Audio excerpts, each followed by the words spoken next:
Boa noite, irmãos. Que a graça e a paz do Senhor Jesus esteja com cada um de vocês, hoje e sempre. Nós vamos, neste momento, ler a palavra do Senhor. Eu convido a igreja a ler o texto da palavra do Senhor que se encontra no Evangelho de João, capítulo 5. Nós leremos dos versos 1 ao 18.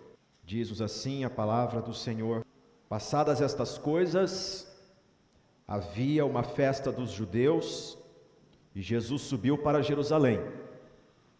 Ora, existe ali junto à porta das ovelhas um tanque, chamado em hebraico Betesda, o qual tem 5 pavilhões.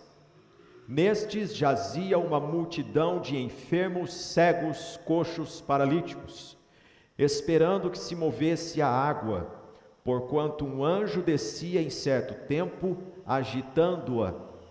E o primeiro que entrava no tanque, uma vez agitada a água, sarava de qualquer doença que tivesse. Estava ali um homem enfermo, havia 38 anos. Jesus, vendo-o deitado e sabendo que estava assim há muito tempo, perguntou-lhe: Queres ser curado?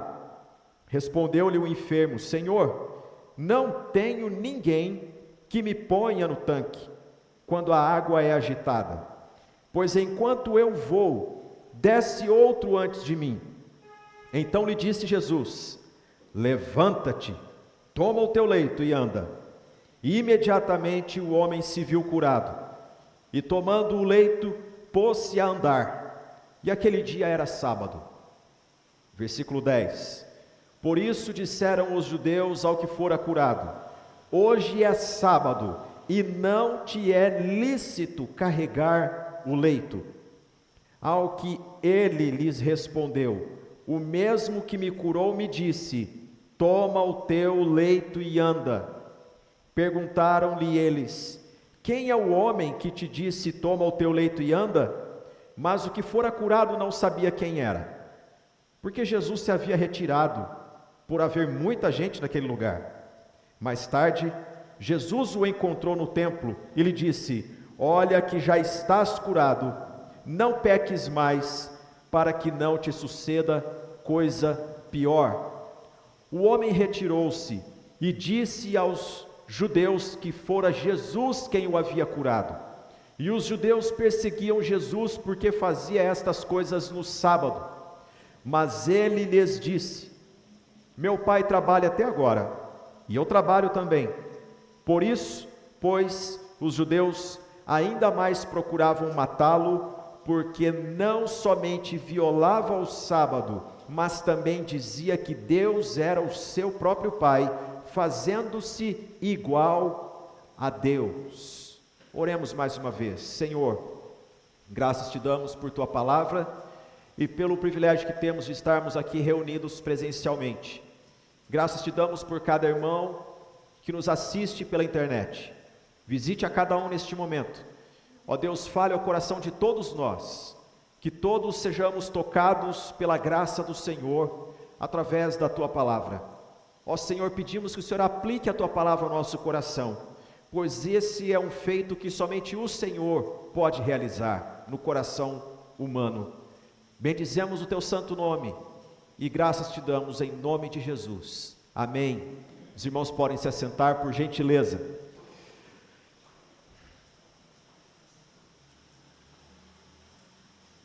Eu gostaria de meditar com vocês hoje sobre o tema cura verdadeira. Cura verdadeira. Esse texto que nós acabamos de ler, ele é conhecido de todos nós, desde sempre.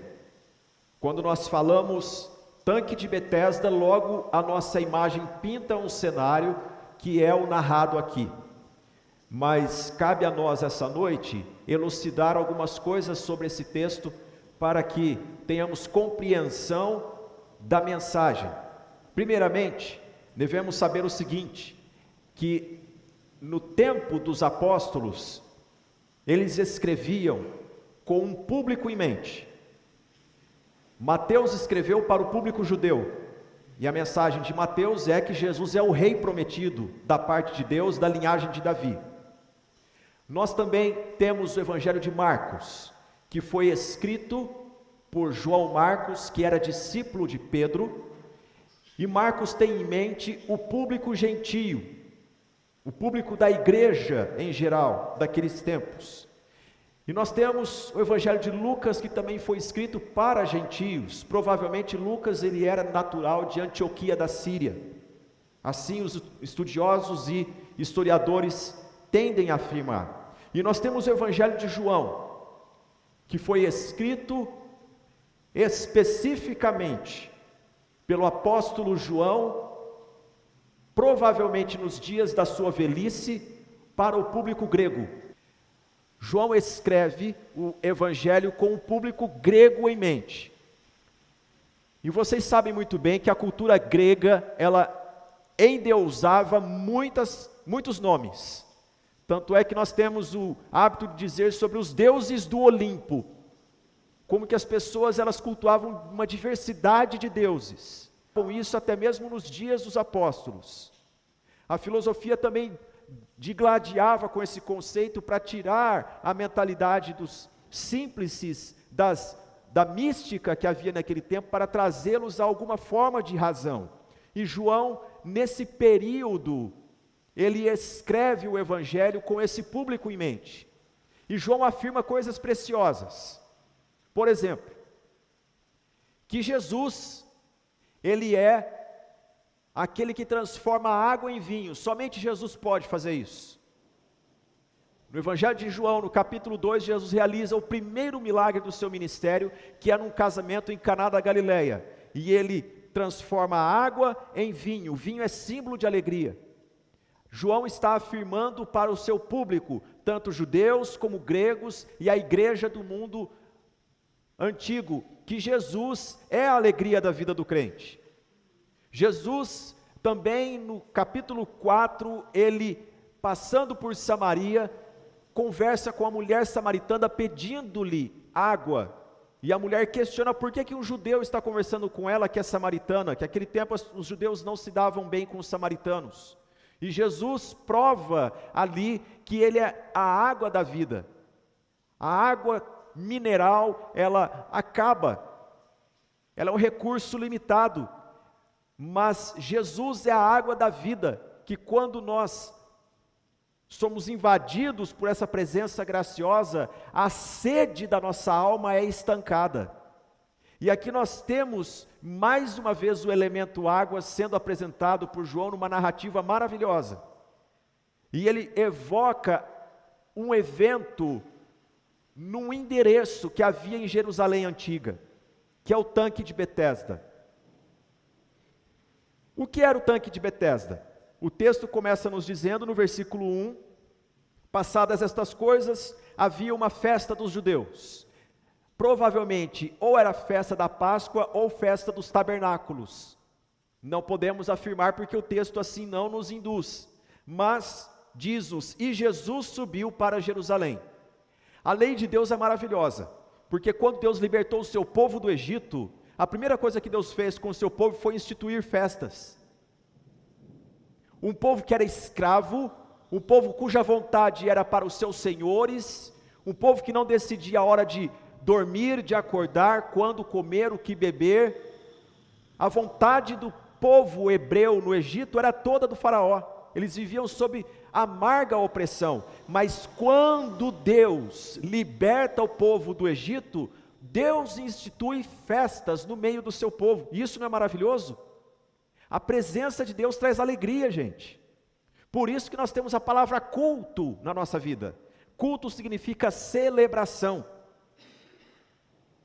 E aqui eu chamo a atenção de todos nós, me incluo nisso. Nós devemos ter uma vida coerente com o que a gente prega, porque muitas vezes nós dizemos que nós viemos ao culto, mas voltamos como se nós não estivéssemos na presença de Deus. A presença de Deus promove alegria na vida do crente.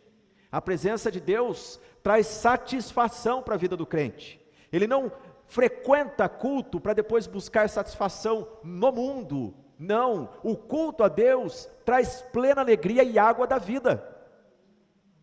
Nós somos completamente satisfeitos na presença de Deus. E Jesus, no seu ministério, cumpriu a lei de Deus cabalmente, em todos os detalhes, inclusive nesse, de subir a Jerusalém para participar das festas que ele mesmo havia instituído lá no passado com Moisés. Subiu para Jerusalém em dias de festa.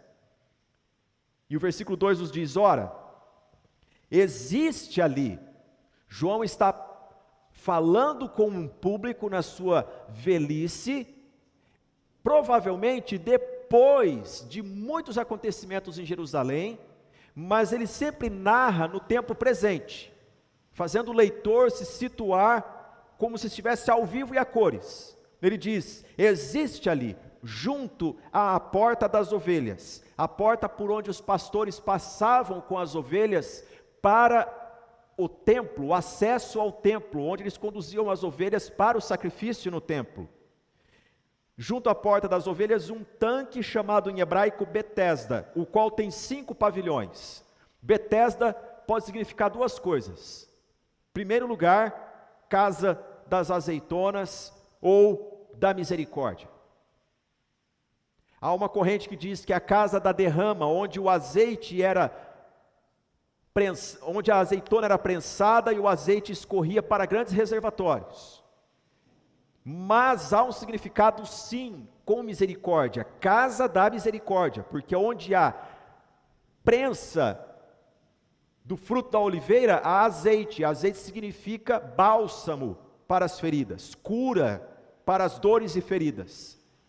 Agora olha só que paradoxo que nós temos, porque nos diz que havia 5 pavilhões. Como era isso? Imagine 2 tanques, vou tentar criar aqui uma narrativa para vocês imaginarem. 2 tanques, 2 grandes piscinões, um superior e um inferior. E em volta deles haviam pavilhões, como se fossem pequenas coberturas, nos 4 lados deste grande retângulo. E no meio havia também um. Estes eram os pavilhões, 4 na lateral e 1 no meio. E por que havia um tanque superior e um inferior? Porque naquela região havia uma fonte. E essa fonte brotava uma água que provavelmente tinha propriedades medicinais. Alguns estudiosos afirmam que até a coloração da água era outra por causa das rochas que haviam ali. Um escritor no século IV disse isso, mas o importante é nós lembrarmos o seguinte: na narrativa, diz no versículo 3, nestes jazia uma multidão de enfermos, cegos, coxos, paralíticos. Nestes o que? A gente pergunta. Nestes pavilhões. Eram coberturas ao entorno desse grande tanque, em 2 repartições, que havia uma multidão de gente enferma. Irmãos, se eu falar para vocês 10 pessoas é multidão? Se eu falar para vocês 50 pessoas é multidão? Não. Multidão é um número elevado. Um número elevado. Multidão é a partir de centenas de pessoas. E o texto nos diz de que multidão de pessoas com debilidades físicas, e toda pessoa que era portadora de uma debilidade tal como essa narrada aqui, ela invariavelmente tinha na sua alma marcas e feridas profundas. Profundas. Então era um tanque gigantesco que em volta havia uma multidão de pessoas com todas essas mazelas. Agora um dado importante. Existe aí nessa narrativa, no versículo 4, o versículo 4 inteiro ele está entre colchetes. E o que significa isso?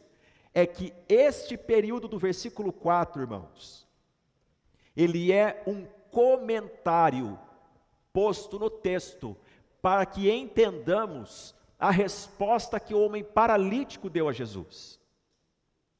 Até o século IV, os manuscritos da Bíblia Sagrada que eram transcritos em papiro, eles tinham o versículo 4 como se fosse um pequeno comentário ao lado. Mas a partir do século V, um escriba ou escribas, por causa da facilidade que as pessoas entendiam o texto, não viu mais necessidade de colocar ao lado, mas colocou junto do texto. Só que continua em colchetes, isso significa que é um texto narrativo e não é um imperativo doutrinário. Ficou claro isso? Não é uma narrativa doutrinária. O que diz o versículo 4? Olha só, abre colchetes, esperando que se movesse a água, porquanto um anjo descia em certo tempo, agitando-a. E o primeiro que entrava no tanque, uma vez agitada a água, sarava de qualquer doença que tivesse. Todos vocês já ouviram falar do Império Grego, que por volta do século IV a.C., avolumou-se e marchou em direção à região de Israel. Alexandre o Grande pisou na Terra Santa.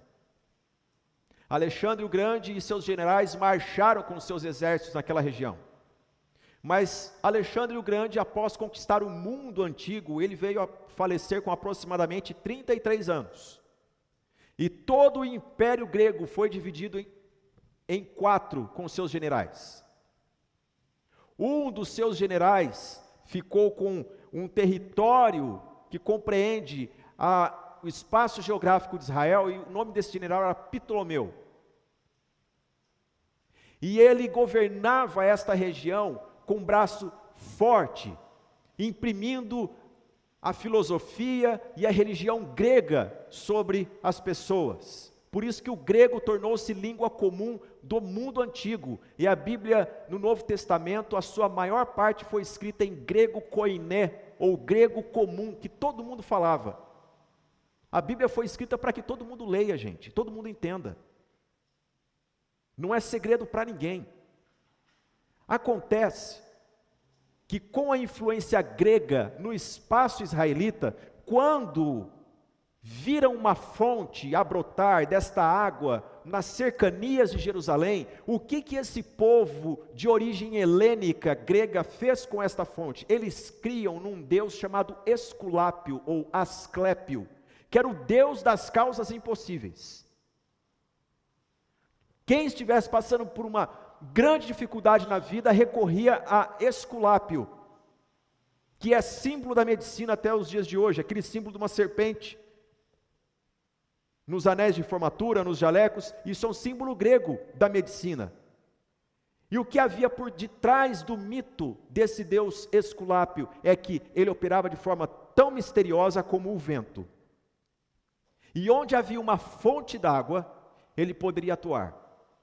Então, a cultura grega fez com que homens cercassem esse tanque que havia em Jerusalém e dissessem: aqui é um ambiente que nós podemos cultuar Esculápio e ele pode curar milagrosamente qualquer enfermidade. Só que fizeram isso no território do povo hebreu. E aí entra um choque de cultura grega com a cultura hebreia. E vem então os judeus e dizem: não é Esculápio, se acontecer qualquer cura aí, pode ter certeza que não é Esculápio, porque essa terra aqui é de Deus. Então, para justificar cura que havia num tanque mitológico, disseram: não é o Deus grego, Deus manda um anjo descer do céu e mover as águas, e quem entra aí é curado. Deu para entender a narrativa agora, o que acontecia naquele tanque?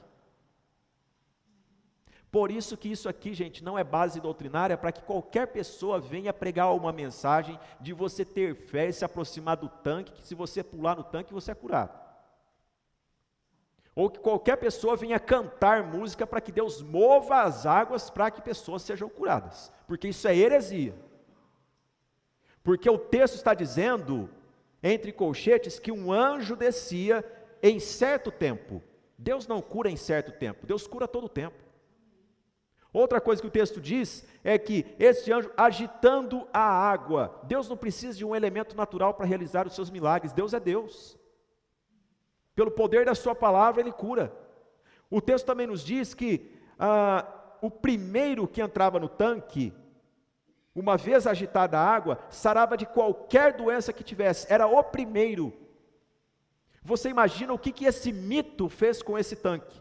A multidão de enfermos que ficava em volta dele, qualquer borbulhar de água do tanque superior para o inferior, fazia com que pessoas se jogassem dentro dessa água. Gente, que espetáculo era esse tanque de vergonha e de frustração, porque qualquer movimento na água as pessoas diziam, é o anjo que está movendo, e joga enfermo lá dentro, aí pula, tira a pessoa de lá de dentro, daqui a pouco espera mais uma vez, daqui a pouco mais pessoas gritam, e mais pessoas são jogadas lá dentro, e são tiradas, e esse negócio é um círculo de frustração, e eu pergunto para vocês, qual é a impressão de Deus que esse tanque está trazendo? É que Deus não é todo misericordioso, é que Deus opera de tempos em tempos, é que Deus é místico, e que Deus não está inclinado a se revelar a todos os homens, mas é algum primeiro só. Aí nós entendemos por que de tantas portas que havia em Jerusalém para chegar ao local da festa, Jesus escolhe justamente a porta das ovelhas. Sabe por quê? Porque Jesus, Ele conhece a necessidade humana e Ele sabe o quanto pessoas adoentadas, adoecidas, elas estão sendo utilizadas também pela sociedade. Vocês já viram como que nós, até hoje, temos dificuldade com as enfermidades dos outros? Um livro saiu recentemente no Brasil falando sobre um holocausto que houve em Minas Gerais, que milhares e milhares de pessoas que eram tidas como loucas, eram encaminhadas para este hospital psiquiátrico. Milhares de pessoas, ao ponto de, quando uma família descobrisse uma certa dificuldade em alguém, a pessoa levava até uma estação, colocava dentro do vagão, que esse vagão deixava a pessoa nessa cidade. Nunca mais mães e pais viram seus filhos, porque diziam, é só colocar naquele trem, que o trem leva até o hospital, onde essas pessoas com essas dificuldades do seu filho tem, e lá vai ser curado. Era nada, as pessoas amontoavam os seus enfermos, deixando lá a revelia. Milhares de pessoas morreram no Brasil dessa forma, e nem todos sabem dessa história. Sabe por quê? A sociedade trabalha com a enfermidade, tirando lucro dela. E aqui é o ponto da minha mensagem, é que Jesus conhece todo tipo de enfermidade, e Ele pode curar. Por mais que os homens façam negócio da doença, Deus sara e cura. Vocês já notaram como a humanidade tem se comportado tão difusa, tão nebulosa e sem clareza no assunto Covid?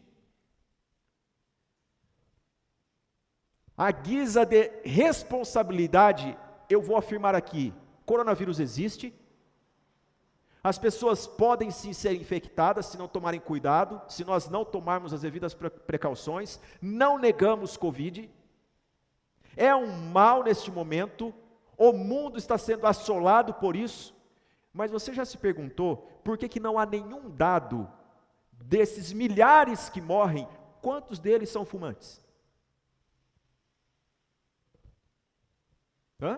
Já viu alguma estatística nesse sentido? Por quê, né?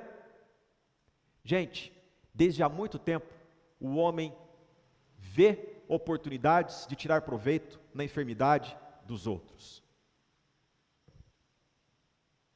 E eu faço uma pergunta essa noite: quem é o Senhor da sua vida? É Cristo ou Covid?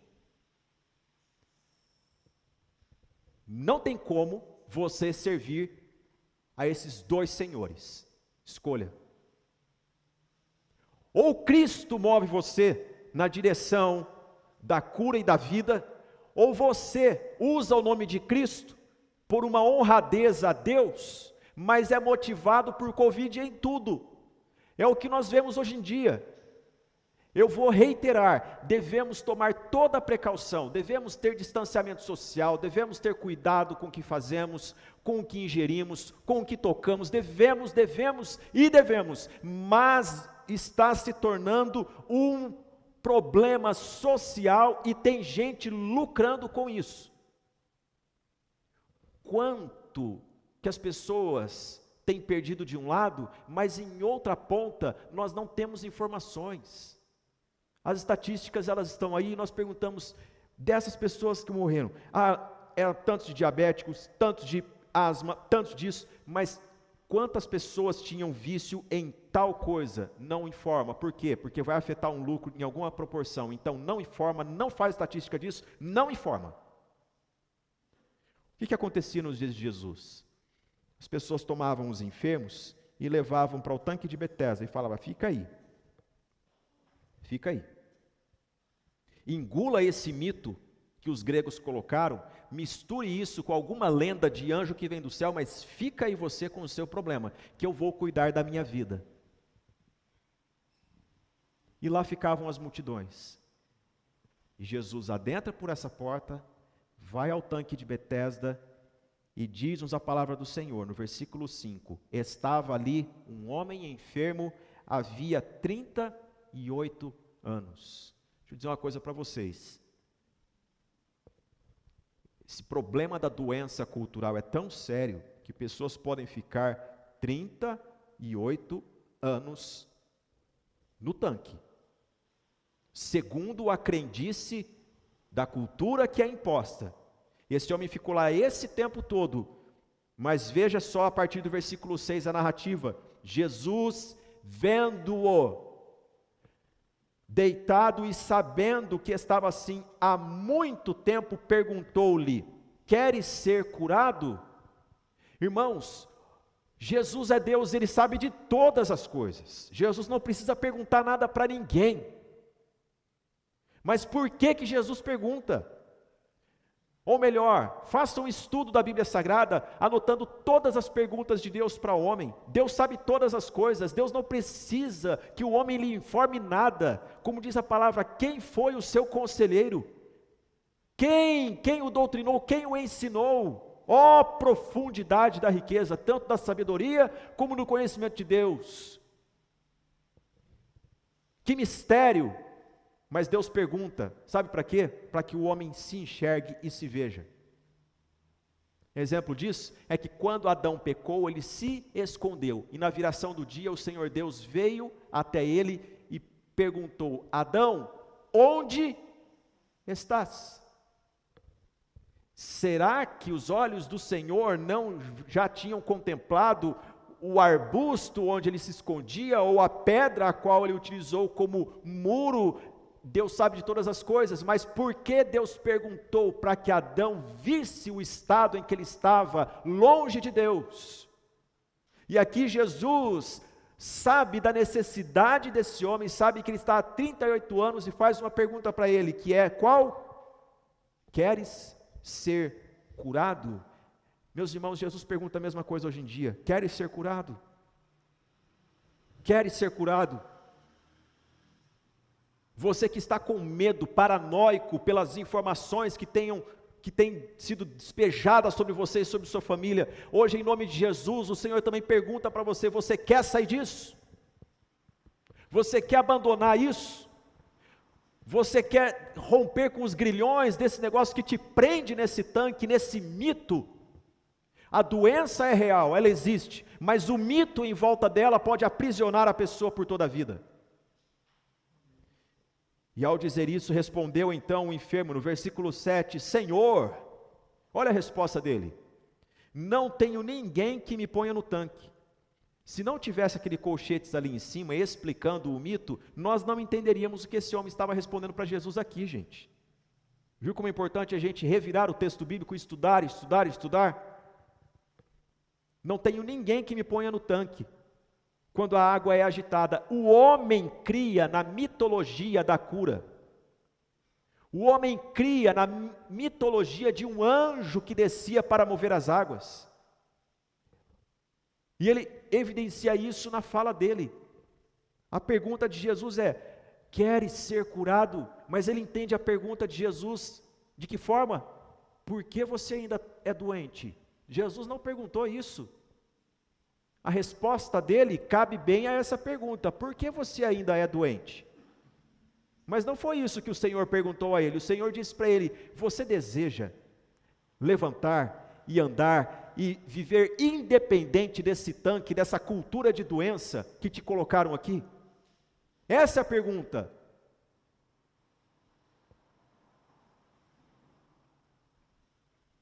Meus irmãos, nossa vida, o tempo todo a gente está respondendo a Deus. O tempo todo a gente está respondendo a Deus. As nossas atitudes são respostas à pergunta de Deus. O nosso comportamento é uma resposta ao chamado de Deus. O Senhor disse para Israel: ouve, ó Israel, o Senhor vosso Deus é o único Senhor. Não terás outros deuses além de mim. O Senhor disse isso. E Israel disse amém, mas o seu coração ainda estava: queremos voltar para o Egito. E eles manifestavam isso na sua conduta, na murmuração, no deserto. Bom seria se voltássemos para o Egito. Bom seria se não tivéssemos saído de lá. Bom seria se com a boca eles diziam amém para a lei, mas com o coração e com a conduta eles respondiam uma outra coisa. Irmãos, com muito carinho eu compartilho isso essa noite. Nós devemos ser coerentes com isso. Se Deus é o nosso Senhor, então por que nós tributamos reverência a um elemento que não é o Senhor nosso Deus, a tal ponto como se isso fosse o legislador da nossa vida? Sabe por que eu estou dizendo isso? Porque eu estou ouvindo de gente crente o seguinte: não vou casar. Por quê? Olha o mundo. Pode ser que não dê certo por causa da pandemia. Não vou ter filhos. Por quê? Pode ser que por causa da pandemia. Não vou estudar. Por quê? Pode ser que por causa da pandemia. Eu já ouvi de tudo, meus irmãos, nesse tempo. Sabe o que isso manifesta? É que Deus está em segundo plano, a sua palavra está em segundo plano, porque quem crê em Deus sabe que todos os dias da sua vida estão contados. No dia de você ir, você vai. Não vai atrasar e não vai adiantar, porque Deus é o Senhor da tua vida. A cultura da enfermidade não pode nos envolver a tal ponto. Então, ao ouvir a resposta do homem, que foi essa: Senhor, não tenho ninguém que me ponha no tanque quando a água é agitada, pois enquanto eu vou, desce outro antes de mim.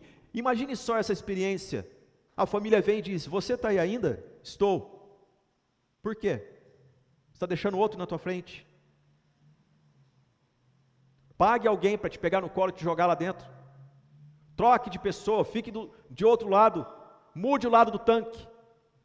Faça mais amigos com as pessoas que vêm aqui no tanque, mais gente que crê nesse tanque nosso. Tem igrejas evangélicas que estão pregando isso por aí. Você não recebeu a bênção porque você não pulou no tanque. E vinculam as pessoas ao tanque, mas não pregam Jesus. Jesus é maior que o tanque, Jesus é maior que a mitologia, Jesus é maior que a cultura adoece, mas Jesus cura. Essa é a mensagem que João está pregando para nós aqui essa noite. E olhe só o que o texto nos diz, o versículo 8. Muitas pessoas dizem o seguinte: se você não orar da forma certa, você vai continuar doente. Eu já ouvi isso diversas vezes. Houve um tempo na igreja evangélica brasileira, década de 80 e 90, que a igreja foi assolada por uma teologia da libertação. E as pessoas ensinavam o seguinte: oração de guerra. A oração de guerra, a pessoa citava nome de anjo, nome de demônio. Se você não citar certo, não vai embora. Se você não falar o nome da doença, Deus não cura. Se você não citar o nome do mal, então não é assim que Deus trabalha, porque Deus é misericordioso, Deus é bondoso, Deus é gracioso. Olha só, o homem respondeu totalmente errado para Jesus. Jesus perguntou: queres ser curado? É só dizer: sim, Senhor. Mas ele fez toda uma teologia errada, e o versículo de número 8 diz: então lhe disse Jesus: levanta-te, toma o teu leito e anda.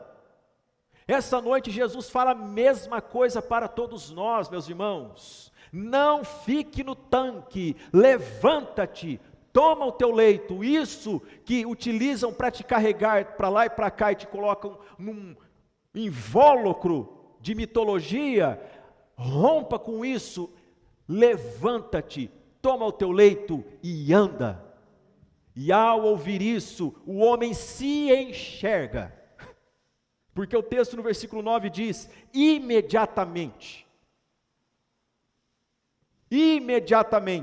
o homem se viu curado. Ah, que coisa maravilhosa foi essa pergunta de Jesus: queres ser curado? Como é maravilhoso receber perguntas do Senhor nosso Deus.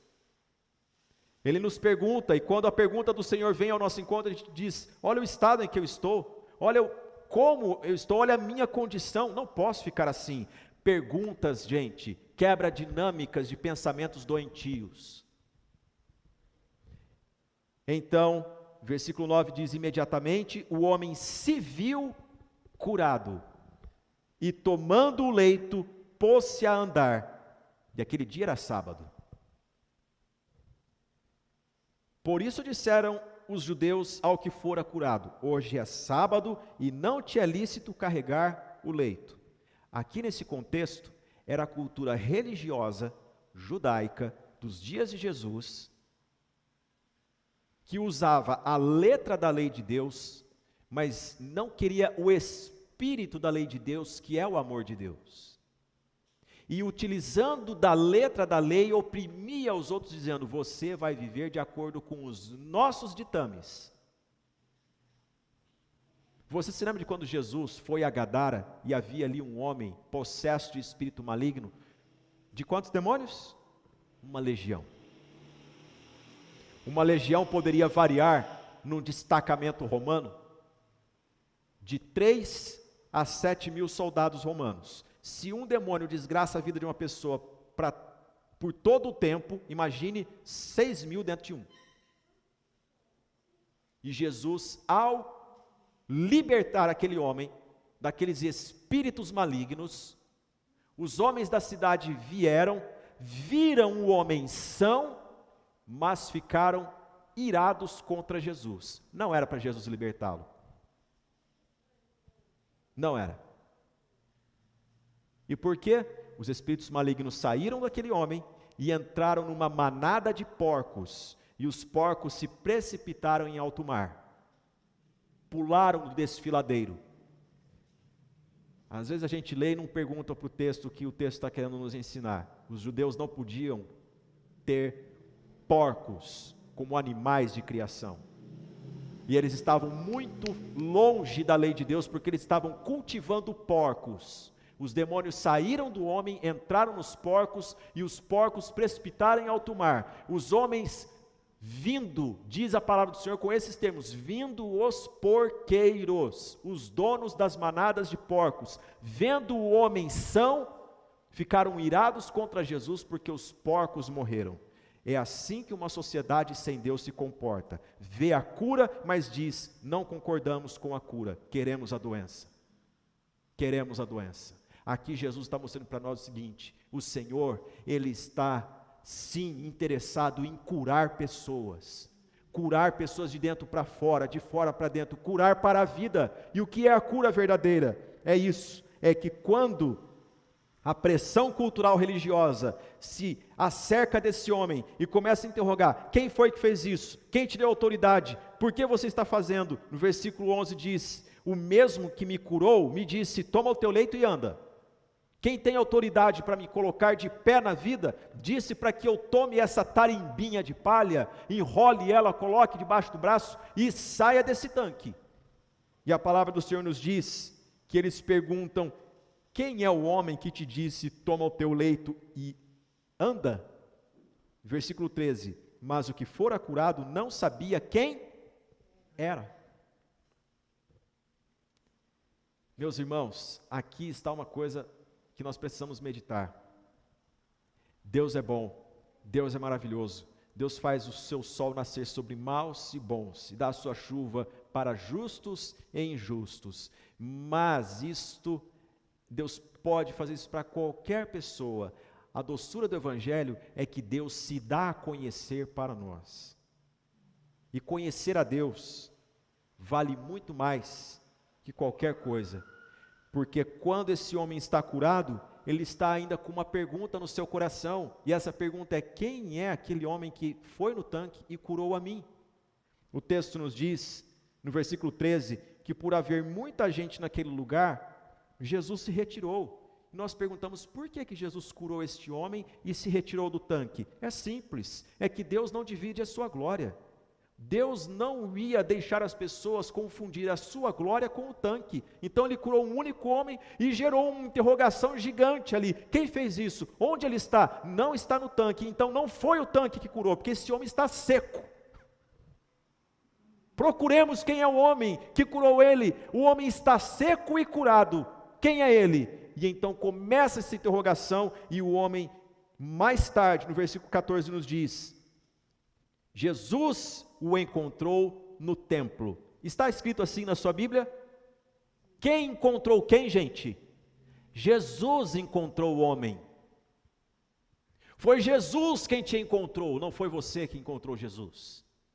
Foi Jesus que foi em tua direção. Jesus sabe o endereço dos tanques que nós elegemos na vida por pressões culturais e doentias, mas Jesus, Ele é misericordioso e Ele nos tira dessa dinâmica. E que coisa maravilhosa, olha que já estás curado, não peques mais, para que não te suceda coisa pior. O que é a cura verdadeira? A cura verdadeira não é receber uma cura, uma graça, como as pessoas estão buscando. A cura verdadeira é se ver a partir de Cristo e saber que o que foi feito em mim, mas ninguém poderia fazer, só Cristo fez o que poderia acontecer na minha vida quando ninguém mais se importava comigo no tanque.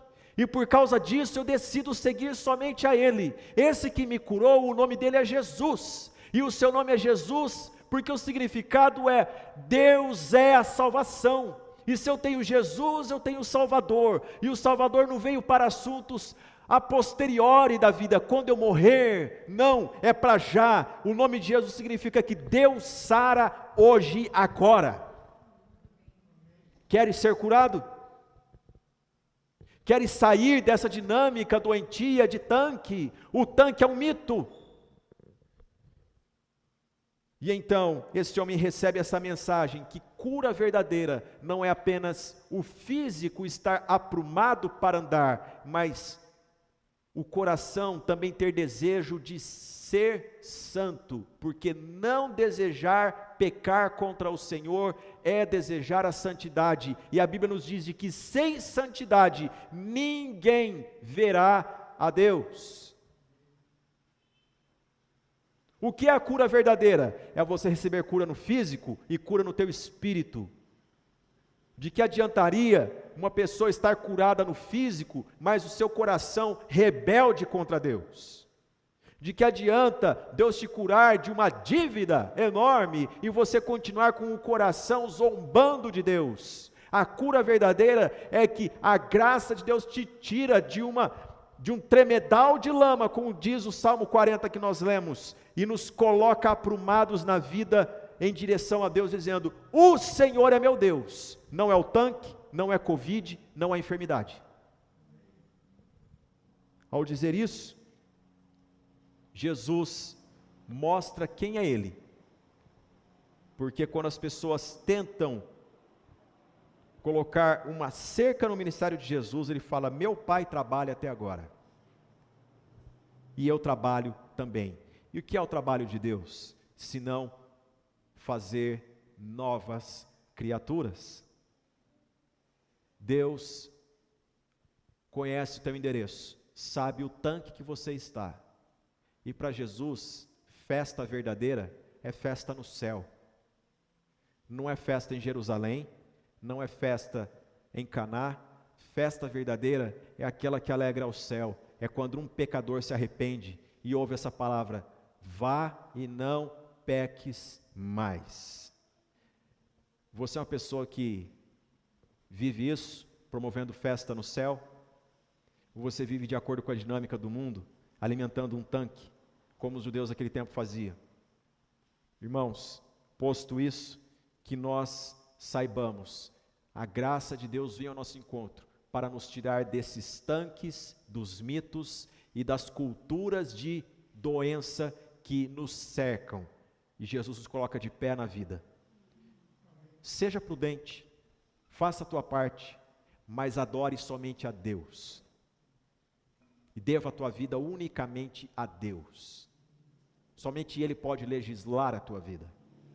Vamos colocar em pé e vamos orar nessa noite.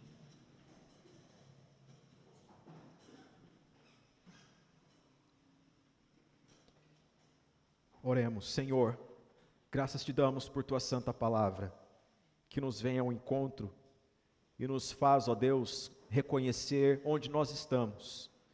Senhor, tem misericórdia do teu povo, tem misericórdia do Brasil, Senhor, tem misericórdia das nações. Oramos, ó Deus, apresentando todos os homens, como diz a tua palavra, que é do agrado do Senhor, que oremos por todos os homens. Senhor, realiza a tua obra miraculosa de curar pessoas, ó Deus, nesses dias. Pedimos especialmente, ó Deus, por esses irmãos que estão aqui e que nos assistem. Senhor, que não haja entre nós qualquer pessoa que com os lábios honra a Deus, mas o coração de fato crê mais na doença do que na cura. Senhor, nós cremos no Deus que é Jeová Rafá, o Deus que sara, o Deus que cura. Se porventura houver entre nós alguém que está enfermo, em nome de Jesus, clamamos a Ti, Senhor, manifesta Teu poder curador.